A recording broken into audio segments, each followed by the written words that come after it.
Hi, good evening, friends. This is Sunil Mandravatkar. I am introducing my new audio mixer, that is Mackie audio mixer to you. Okay, this is the Mackie ProFx10v3 Plus audio mixer. So today I am trying to cover the details about this audio mixer, which the way I had promised you in my earlier video. So in this, I will be focusing more on this my audio mixer. So here you can see this is my audio mixer. So this is a 10 channel audio mixer. So here you can see on the channel one I have connected my XLR mic. So this is my mic which is connected using an XLR cable here. Then again you can connect the second mic here, third one, fourth one. The first two are the combo connectors. That means in case of a combo XLR connector, you can connect an XLR cable as well as an quarter-inch cable. The third and fourth, they are only XLR. There you cannot connect the quarter-inch. In addition to that, you can see this is channel 5 and 6. Okay, and this is 7 and 8. This is 9 and 10. So 9 and 10. Okay. So 1, 2, 3, 4, 5, 6, 7, 8, 9, 10. So that is how we have say here the 10 inputs. Out of that, 4 are XLR. You can connect the XLR mics. And similarly, there are the other one are quarter-inch connectors. So typically you can connect the instruments, maybe like your guitar or any other things which you want to connect using your, or maybe you may have an electronic keyboard. Typically we call it as a piano or something like that. Electronic keyboard you want to connect, guitar you want to connect, or any other like for example an electronic drum you want to connect. So for such type of connections, you have these quarter-inch connectors. Okay, so that is how it makes the 10 channel audio mixer. So if you look at for each of the channels, so this is channel 1, this is channel 2, channel 3 and channel 4. So all these four channels where you can connect your microphones. So these are the typical say configuration things. So here you can say the first one. The first one is where you can configure your gain for the microphone. The gain for the microphone. That is, so with increasing this gain, so it will increase the, you can say, the sensitivity of your microphone. You will pick up your vocals as you want by increasing the setup here for the gain. So in addition to the gain, the next one is compressor. So typically, for example, in a performance, when you are performing live, whether it is a vocal or whether it is an instrument, if there is a very high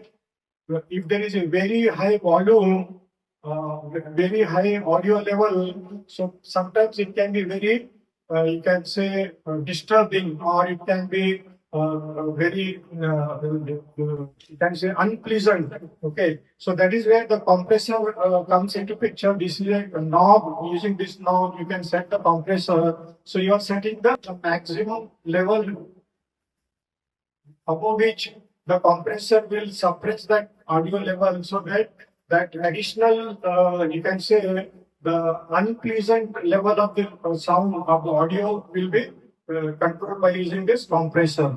So in addition to compressor, the next three are your equalizers. So this is your high, mid and low. So these are the different frequency levels in your audio inputs. You can configure them accordingly. Typically, if it is a vocal, so maybe you would like to have your mid configured better, or if you want to have a high bass, to your vocal, so you will configure this low level. Okay. So similarly, if you want to make your sound more crisp, so maybe you may also configure the high level, high frequencies.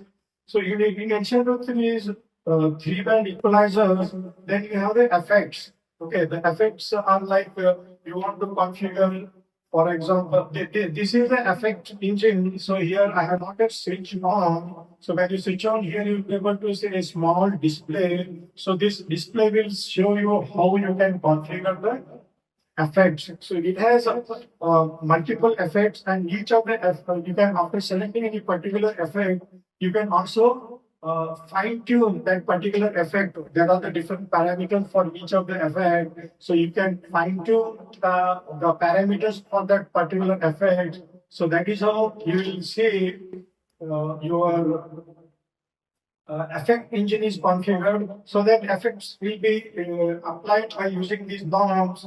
Okay, so whether you have configured, for example, a reverb, delay, or echo, or combinations of those, so those will be effective when you apply the effects using this norm. After this effects norm, there is, for example, this is a pan knob. Pan knob is like, suppose you want to have a stereophonic output.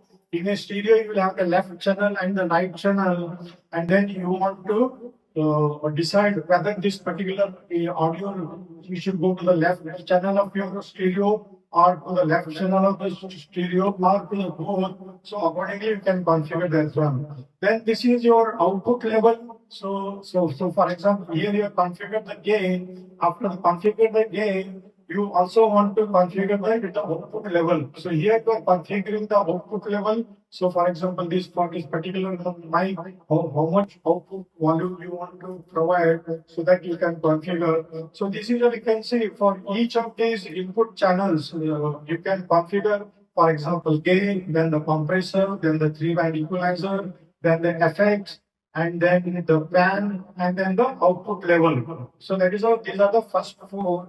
In addition to that, here you can see it has something called the low cut filter. Low cut filter is like typically the low level frequency, low frequency. Typically, like suppose your AC is on, your fan is on, they may be producing some low level frequencies. To eliminate those low level frequencies which may act like a noise, you can use this low cut filter. So by pressing this low cut filter, so you are like, for example, anything below say 100 hertz. Okay, anything below the 100 hertz will be attenuated. Those levels will be reduced, or you can say eliminated, so that it will improve the quality of your audio. So this is a low cut filter to remove the low frequency, and so similarly, this is the compressor to remove the high volume. So whenever the volume is very high, you want to control the highest level of volume by using the compressor. That is how for these first four inputs, you have these configurations. Then in addition to this, as I said, you have 5, 6, 7, 8, and 9, 10. You have 10 inputs. So in this 5, 6, 7, 8, you can use the quarter-inch connectors to connect maybe like your guitar, your keyboard, or your drum set, something like that you want to configure. Then the 9 and 10, you can see here, you can see the 9 is your 3.5 mm auxiliary port. So for example, this is my, say, iPad. On this iPad, I am running my karaoke track. I want to connect this karaoke track as one of the inputs using this 3.5 mm aux input. So I can connect using this auxiliary cable. For example, from my iPad, I am running an auxiliary cable to connect to this input. In addition to the auxiliary say input, 3.5 mm input, you also have the Bluetooth. So for example, if you do not want to use this, so aux connector, for example, you can connect this iPad. This is my iPad. If you want to connect to this mixer on Bluetooth, you can do this also. So you can use that Bluetooth to connect my input devices. to the audio mixer. So this is how it forms the 10 different channels. This is you can say our graphics engine, sorry, the effects engine. Let me see whether I can switch on my effects engine. If I can, that will be good, and you'll be able to see that one. No, I think I like to switch on from there. Okay, okay. So this is the effects engine. As I said, there are various effects. Okay, you can configure, for example, the reverb or delay or echo or combination of these. There are other effects also which you may or may not like to use that quite frequently. And in addition to that, you can save them also. Suppose you have configured a particular effect, you want to use that effect quite frequently. So whenever you want, you switch on your say audio mixer, you want to use that particular effect which you have already configured. So those effects can be saved and called to use that effects repeatedly. Okay. So in addition to that, for example, for 5, 6, 7, 8, 9, 10, you have these 3-band graphic equalizers. For 5, 6, 7, 8, you have your effects knobs, and similarly band knobs. Then here you can see here starts the output section. So this is the right two columns. You can see the right two columns are for your configuring your outputs.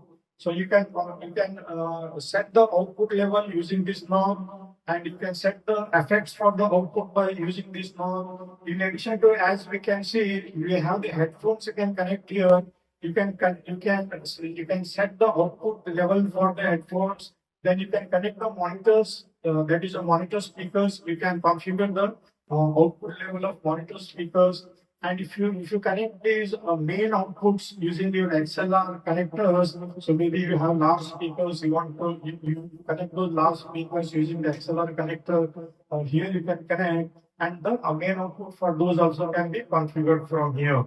Okay, so here there are some indicators. So typically these indicators will show you the level of your output. So typically the level of output you should set it to 0 dB to start with.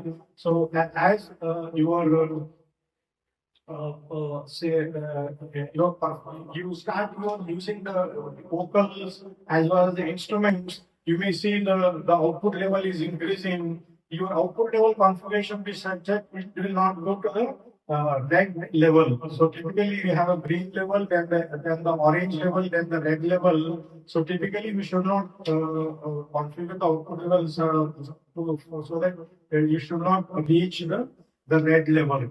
Okay, so this is how the audio mixer in brief we can say. In addition to that, we have a Type C connector here at you can say the rear end. Okay, so using the Type C connector, you can connect this one to your laptop. So output of your mixer, you can take it to your laptop. In the laptop, you may be running the different software for example, recording your audio. Okay, so from the output of your audio mixer, you can take it to the audio, or take it to the laptop. On the laptop, by using the different, for example, software, you can record your output mixer, the output of the mixer. So typically, what I do is to my laptop, I connect the output of this audio mixer. Plus, I also configure the web camera that is for the video. So that is how I'm getting a video plus audio. So video from the web camera and audio from the audio mixer. That is combined and used for recording my videos. So typically, when I record my videos, say for example, videos for the songs or any other type of videos, where it will involve my mic input, for example, karaoke track if you want, plus I want the video. So all this can be configured, combined on my laptop using the software, and then it can be configured, it can be recorded on my laptop. Okay, so this is a brief, you can say about this audio mixer. As I said, as the output, You can connect the headphone, you can connect monitor speakers, you can connect your main speakers, and the level for each of these can be configured. Okay, so I would like you to say subscribe to my YouTube channel. Please like and comment on this particular video. And if you have any questions, if you have any suggestions, please feel free to put it them in my in the comments so that I can definitely come up with a better solutions, better information to share with you. Okay, with this I will say I think the most features of this particular audio mixer is covered. See you in the next video. Thank you so much.